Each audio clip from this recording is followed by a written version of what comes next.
और सर ये फरमाइए कि आपकी क्या एक्सपेक्टेशन है, क्योंकि इमरान खान साहब जेल के अंदर हैं और उससे पहले तो ये उम्मीद होती थी कि कहीं ना कहीं कोई ना को तो एक दरवाज़ा तो है, उमर अताब बंदयाल साहब बैठे हुए हैं, उन पे दस्तक देंगे, वो कहीं ना कहीं से सपोर्ट मिल जाएगी। तो अब ज़ाहिर है वो जो चेंज होगी सब कुछ। तो अब नहीं चौधरी साहब, ऐसा नहीं है। नहीं कभी एक जज से कभी ऐसी उम्मीद लगाए रखी है और नहीं इस बात पर बिलीव करते कि किसी एक जज से उम्मीद लगानी चाहिए। हमें सुप्रीम कोर्ट से उम्मीद है और हमें कानून पर पूरा यकीन है। अगर हमारे साथ नाइंसाफ़ी हुई है और हो रही है, उसके इंशाअल्लाह ताला मुदावा होगा और हमें इंसाफ मिलेगा और इन्हीं कोर्टों और जजेस से मिलेगा। मैं एक बात का जरूर जिक्र करूंगा, हमने चीफ जस्टिस को ऐसा समझा जिस तरह वो प्राइम मिनिस्टर होता है। प्राइम मिनिस्टर एक पॉलिटिकल फिगर आता है, वो आ जाता है, उसकी एक पॉलिसी होती है, उसके साथ कैबिनेट होता है, वो कैबिनेट को हिट कर रहा होता है। चीफ जस्टिस ऐसा नहीं हुआ करता। लेकिन सर पाकिस्तान में चीजें बदल रही हैं। कोर्ट साहब, जस्टिस जो है, प्राइम मिनिस्टर जब आता है ना तो इसी तरह सेलिब्रेट किया जाता है। यही है, आर्मी चीफ की सेलिब्रेशन होती है। पहली मर्तबा चीफ जस्टिस की। तो साहब चीफ जस्टिस जो है, he is the senior most amongst equal. अब वो सारे एक जैसे जजेस है। मौजूदा चीफ जस्टिस ने अगर आप लोगों को डिलीवर करना है, जो मुझे उम्मीद है इंशाल्लाह वो करेगा।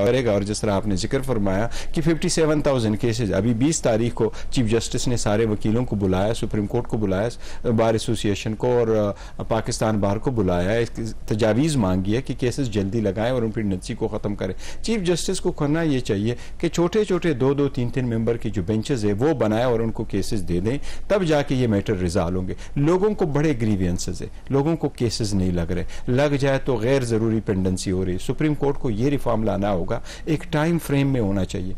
अगर आप एकेडमिक डिस्कशन में करें तो पूरा दिन गुजर जाता है, लेकिन अगर आप उसको फाइन करें टू द सबमिशंस तो जल्द से जल्द पैसा ले। अगर सुप्रीम कोर्ट ये समझती है कि हमने इतने वक्त, मैं अगर आपको मिसाल दूं, अमेरिका की मिसाल उठा ले कि गुज़श्ता 200 सालों में सुप्रीम कोर्ट ने जितने केसेस डिसाइड किए कि वो मैक्सिमम आपको आधा घंटा टाइम दे। मैं समझता हूं अगर हमारी सुप्रीम कोर्ट अमेरिकन के इतने केसेस डिसाइड करते, हमारे सुप्रीम कोर्ट को 1000 साल लगता। ये मैंने फिगर आउट किया, मेरे पास एक पूरी लिस्ट है और वो रिपोर्ट सबमिट हुई थी कांग्रेस को। ना we have to do something in 2023, we can not do this कि मैं जब वकीलों को कहूं केसेस शुरू हो जाते हैं, तो एक फ्रेमवर्क होना चाहिए ताकि आम लोग सफर ना हो। और लार्जेस्ट बेंचेस का एफबीआर है ना, सिर्फ एफबीआर के केसेस जो हैं उनकी मालियत 2400 अरब रुपए, 2400 अरब रुपया, इससे भी ज्यादा है। सुप्रीम कोर्ट पाकिस्तान में पड़ा हुआ, आप समझे कि फैसला होगा तो एफबीआर को मिलेगा। इसमें स्टे लिए हुए, देखो आइन, ये जहां भी आपकी प्रोविजन इन्वॉल्व है और जहां अमाउंट इन्वॉल्व है, इवन आइन में लिखा आर्टिकल 199 में कि वो 6 महीने में आप जल्द से जल्द फैसला कर ले, तो ये होने चाहिए। और इसके लिए किसकी जरूरत है? जजेस का और वकीलों का एक जैसा ताउन होना चाहिए। ठीक है, ठीक। अच्छा पैसा साहब आपकी तरफ आऊंगा, ये फरमाइएगा जो कुछ कल हुआ, जो कुछ आज हुआ, आप इससे मुतमईन हैं? जी बिल्कुल मुतमईन हूँ। कल जो हुआ वो एक हल्फ हुआ, हल्फ, और उसमें जो उन्होंने अपनी अहलिया मोहतरमा को साथ खड़ा हुई, अच्छी बात नहीं, बहुत अच्छी गलत बात नहीं है। और ख़ास तौर पे इस मुल्क की जो सिन्फ नाजुक है, ख़वातीन हैं, उन्होंने इस चीज़ को अप्रिशिएट किया और ख़ुद को एलिवेट किया। It's a good message. दूसरी बात जो है वो आज के हवाले से मैं इसको कोई तनकीद नहीं करता, बड़ा अच्छा है, एवोल्यूशन प्रोसेस है, नई जोतें खुल रही हैं। और अगर कुछ अहम केसेस जिनमें पॉलिटिकल और कॉन्स्टिट्यूशनल मैटर्स हैं, उनको अगर आप लाइव टेलीकास्ट करा के सारे पाकिस्तान को, सारी अवाम को दिखाते हैं, उनको पता चलता है कि कौन क्या कह रहा है। सिस्टम बनाना पड़ेगा ना सर, आपको नया चैनल बनाना पड़ेगा। उसका सिस्टम की तरफ आ रहे हैं, एग्जिस्टिंग चैनल्स हैं, ये नहीं है, इन द लॉन्ग रन नहीं हो सके। मेरी गुजारिश सुन लें, स्टार्ट में ही ये बात हुई कि एक कमेटी तश्कील दे दी गई है जिन्होंने रूल्स बनाने हैं कि कौन से केसेस लाइव टेलीकास्ट करने का कहना है और कौन से नहीं कहना। तो यकीनन हर केस के लाइव टेलीकास्ट नहीं होगा, ना ही हर बेंच का ये मुमकिन है, जो कि हमारे पास जितना इंफ्रास्ट्रक्चर है। लेकिन अगर इस किस्म के केसेस जिसमें लार्जर बेंच हैं और कॉन्स्टिट्यूशनल और पॉलिटिकल मैटर्स हैं, जहाँ पे पूरी कौम इन्वॉल्व होती है, तो वहाँ पे अगर बन जाता है तो कोई ऐसा पॉलिटिकल केसेस जो हैं उसे कॉन्स्टिट्यूशनल देखिए, कॉन्स्टिट्यूशन में बात कर रहा हूँ। अब ये जो है इसमें भी देखें, ये बिल्कुल 100% कॉन्स्टिट्यूशनल मैटर है, जिसमें एक केस, एक लॉ बना, उसको चैलेंज कर दिया गया।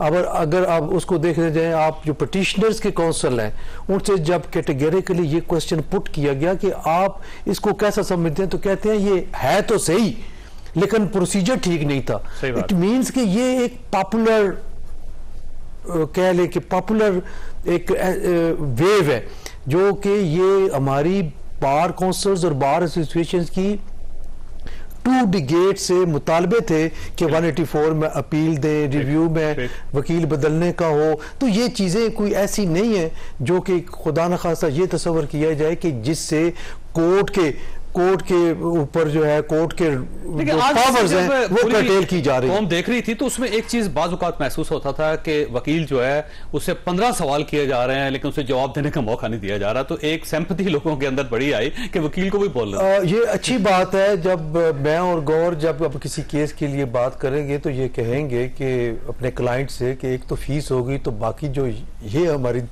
इंसल्ट हो उसकी अलग फीस लेंगे।